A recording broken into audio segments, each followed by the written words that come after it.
제가 오늘 공감위원분들과 함께 나누고자 픽한 뉴스입니다.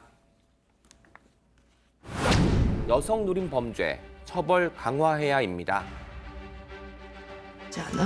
혼자 사는 방에 누군가 같이 있는 것만 같은 느낌 말이야. 내 방에 누가 있는 것 같아. 아니 사건 접수라는 게 이 사건이 터졌을 때 접수가 가능한 겁니다. 아, 답답하네 진짜. 여기서 뭐해?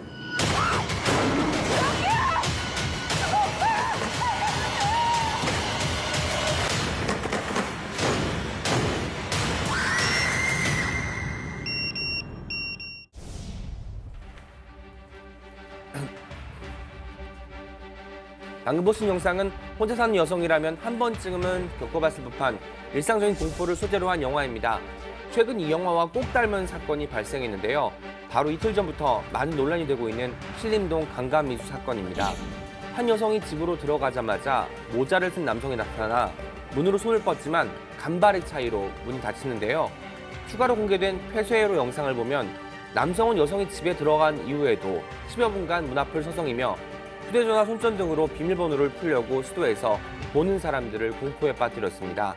저도 영상을 보면서 소름이 돋고 무서웠는데 혼자 사는 여성들은 얼마나 두려울까요? 신림동 사건은 미수로 그쳤지만 이런 범죄가 또 언제 벌어질지 모릅니다. 때문에 혼자 사는 여성들을 상대로 한 범죄에 대해서는 처벌을 강화해야 한다고 생각하는데요. 세대별 공감위원분들은 어떻게 생각하시는지 이야기를 나눠보고 싶어서 이 뉴스를 선택했습니다. 네, 오늘 30대 오은 공감위원이 픽한 뉴스는 여성 노린 범죄 처벌 강화해야였습니다.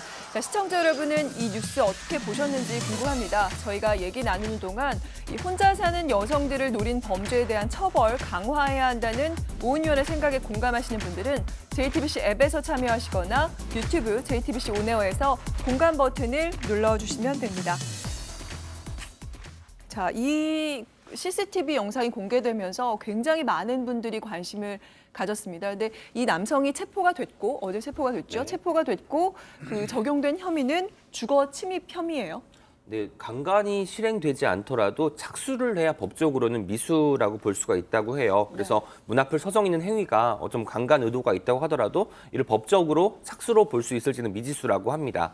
그래서 이제 그거에 대한 정황들을 구체적으로 피해자와 피해자 진술을 통해서 밝혀내야 한다고 하니까 아직까지는 강간 미수 혐의를 적용할 수 있을지 단정할 수 있는 시점은 아니라고 밝히고 있습니다. 네, 근데 저 영상을 보면 다들 충격을 받을 수밖에 없어요. 정말 저런 일이 우리 집에 일어났으면 더 공포스러운 상황일 거라고 하는 것을 영상을 보면 다들 느끼실 텐데요. 그렇기 때문에 국민청원에도 한 시민분께서 이 신림동 강간미수남을 강력 처벌해달라라며 청원을 올리시기도 했습니다. 29일 어제지요. 현재 6만 명 이상의 시민이 청원을 넣으셨고요. 청원인은 혼자 자취하는 딸을 둔 부모라고 하십니다. 그래서 여성들이 상시 성폭력 위험에 노출된 채로 단 하루도 편안하게 귀가할 수 없다. 그래서 범인에 대한 강력 처벌을 촉구한다. 그리고 혼자 사는 여성의 집에 무단 침입하는 남성에 대한 처벌을 강화해달라고 청원을 올리셨습니다. 네.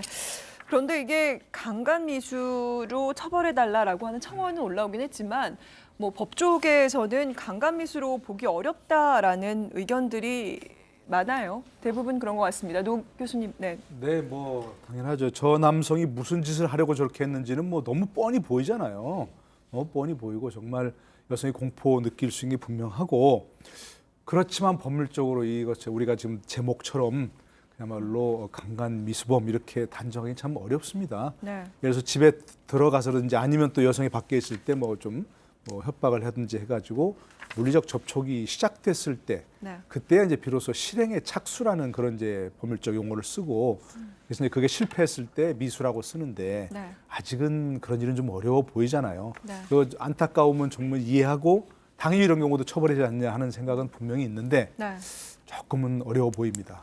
그래서 저는 이 범행인의, 그러니까 이 뭐라고 해야 될까, 피해자의 행태를 보면 그냥 넘기가 어렵다고 생각합니다. 골목에서부터 따라왔고요. 네. 그다음에 문 앞을 계속해서 서성이면서 그냥 문을 열려고 했었던 것뿐만이 아니라 네. 손전등 같은 걸 붙이면서 도어락에 지문이 찍혔는지 안 찍혔는지를 확인하는 것 같은 정황을 보이고 있고 또 복도에 숨어서 한 10여 분간 기다렸다고 해요. 그리고 계단도 왔다 갔다 하고, 그러니까 어떤 방식으로든 그 집에 침입을 해서 무엇인가 하려는 의도가 있는데 이게 단순히 집에 침입하려고 한다면 다른 집에 가도 되고 또 예를 들어 강도를 하겠다, 뭐 돈을 내가 어떻게든 해보겠다 그러면 사실은 지금 같은 형태로 그 기다리는 것보다는 다른 집에 방문하는 것이 훨씬 더 저는 논리적으로 합당한 선택이라고 생각합니다. 근데 굳이 혼자 사는 젊은 여성을 뒤따라가서 골목길로부터 뒤따라가면서 계속 그 집 앞을 서성했다는 것 자체가 어떤 그 주거 침입 외에 이후에 어떤 의도를 갖고 그 행동을 했다라고밖에 볼 수가 없는 것 같고요. 물론 법적으로 보면 강간미수라고 볼 수는 없다라고 합니다만 좀 그렇기 때문에 다른 법이 제정돼야 된다고 생각합니다. 그러니까 이제 충분히 공감할 수 있는 말이고 그래서 이제 스토킹 같은 거를 여성을 따라다니면서 저렇게 뭔가 침입하려고 하고 여성의 위협을 가하는 네. 신체적 물리적 접촉이 없더라도 그런 걸 처벌해야 한다는 법이 스토킹 처벌법 아니겠습니까? 네. 그런 걸 처벌해야 한다는 법이 외국엔 많이 제정이 돼 있고 네. 우리나라 지금 국회에 올라가 있는데 아직 우리는 제정이 안 된 상태예요. 네, 그러니까 맞아요. 저런 행위도 처벌할 수 있는 네. 그런 법이 필요한 거죠.